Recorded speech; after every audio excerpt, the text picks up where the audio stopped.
Hi, how are you? Hi, I'm fine, thanks. And you? I'm good. What are you doing? I'm doing an Spanish homework. What is the homework about? It is about communication. Oh, what's communication? Communication is a process that allows us to exchange information and establish a type of social relationship with those around us. Therefore, it is a dynamic and systematic act that makes people understand and establish opinion or position as the case may be. Two or more people participate in this process.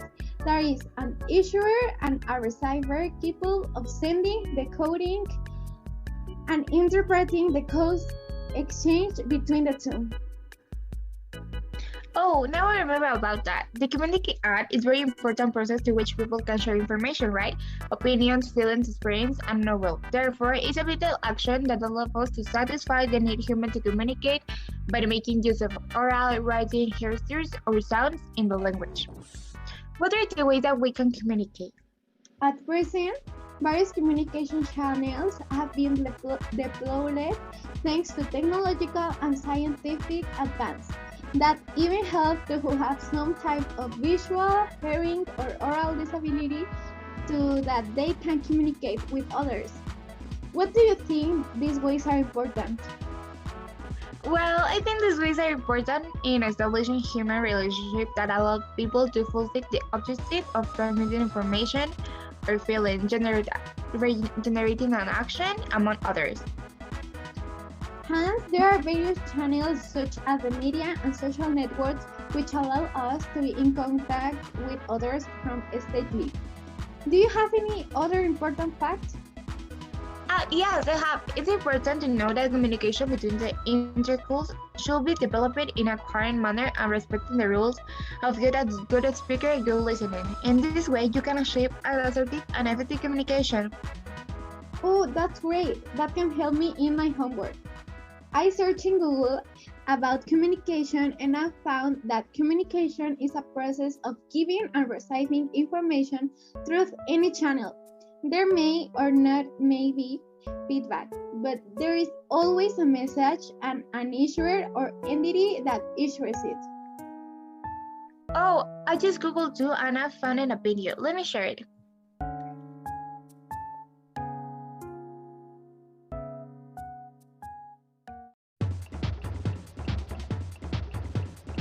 Greetings, everybody. Hope you're all having a great day. My name is Pupo, and today we're going to talk about one of my favorite topics, the different types of communication. Yay! And to help me explain this topic, I have here today a very special guest. Please introduce yourself. Hello guys, my name is Natalia and I'm glad to be here with you. It's also a great pleasure to have you here. Now, without further ado, let's start with the video. What is verbal communication? Verbal communication is the process by which two or more people interact by sharing information through the word. Verbal communication is often complemented by nonverbal communication to reinforce the message and give a clear idea of what is meant. Although sometimes these two types of communication may contradict each other during the transmission of a message. There are two types in verbal communication. Oral communication is when spoken words or sounds are used verbally. Intonation and vocalization play a fundamental role in this type of communication so that the message arrives effectively and can be interpreted by the receiver. This type of communication uses very important elements such as paralinguistic, which although not verbal, helps to indicate emotions and feelings while speaking. Tones and sounds are made that indicate fear, surprise, interest, disinterest, etc.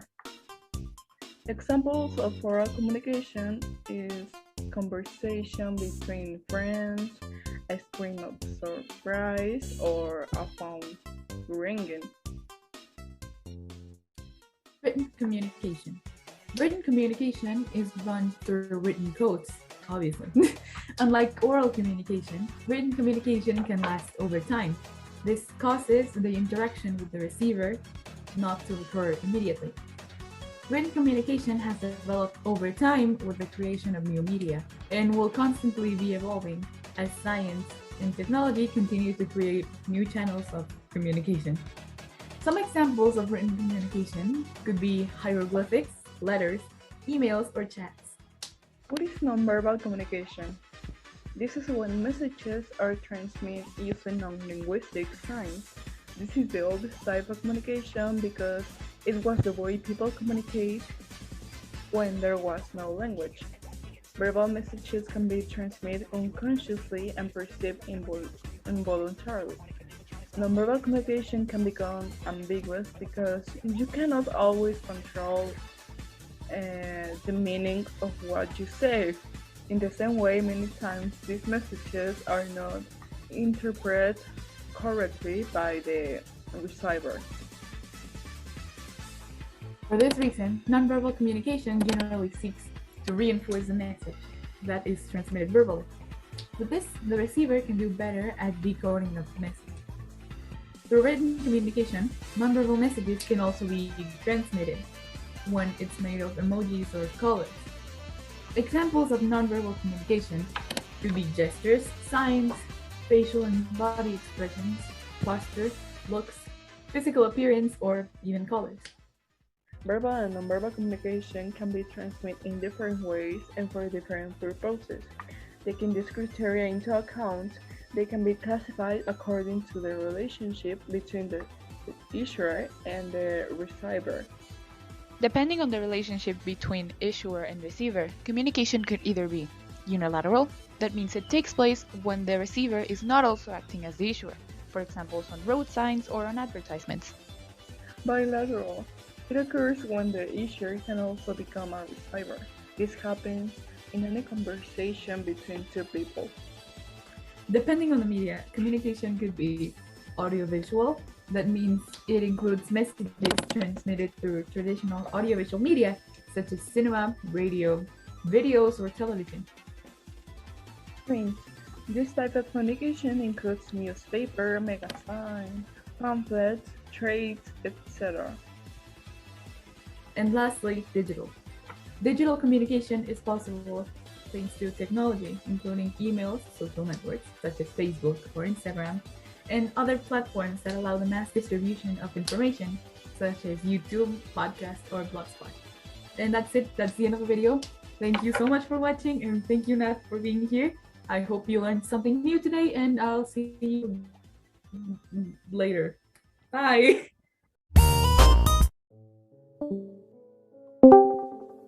Hi Vania, how are you doing? I'm reading thanks. Did you like the reading and writing class from an hour ago? I am very interested in the communication circuit. I have to review the matter because I did universe the topic very well. Which part is not clear to you? Do you agree to review the circuit? Yes, of course. What part? Oh, I have the information right here. Code is the structured set of rules and signs that make it possible to express and convey complex messages. There are different code systems, and they can be applied to speech or writing. On the other hand, the existence of code implies that in order to communicate, the issuer must carry out a coding process if they want to emit a message of their own, and the receiver has to decode it to be able to interpret and understand it. What I'm not clear about was the noise. Noise is literally the phenomenon in interference with the communicate process and modifies information in some of these aspects. There are many ways in which a message can be altered, both physical and symbolic. On the other hand, the most known forecast does not always have to come from phenomena external to elements of communication something in comes for weeks. Yes, I will have to review it, but thank you for helping me. Yeah, of course. And yes, do you think they put the context in the song? It's a broad topic, but I remember it's the space-time environment in which communication takes place. We must not forget that the where and when greatly influence the delivery of the message, its reception and interpretation. Yes. And third are also different. Size, shoe, and the physical when that involves the external aspect in which communication occurs, and that we the where and the like. Also, the psychology, the artist, sound, face, and emotion that we carry inside when the communication process develops. In addition to the social, it refers to the relationships we have with the people involved in the communication process. And finally, the historical and the cultural. What is the historical one?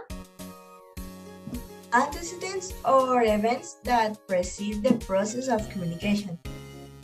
The AC team was the receiver and sender. Why do you say it?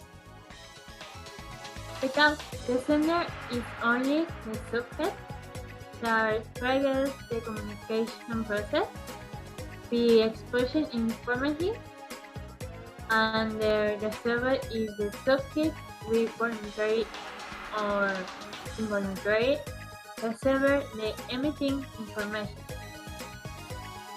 What other parts does the communication process have? Is the message. What is used to transmit the information? That is the literal existence of what is being said by the sender and what the receiver is picking up. And so the channel in the medium through which the mention travels, passing from one place to another. And I think one is missing, isn't it? I think the last one is correct. Oh, of course. Is the answer that the receiver emits after having interpreted the message sent by the issuer? Yes, and the twin cloud will be everything on the surface. Yes, I agree. Well, and most the study was and worked up will review. See you tomorrow. See you.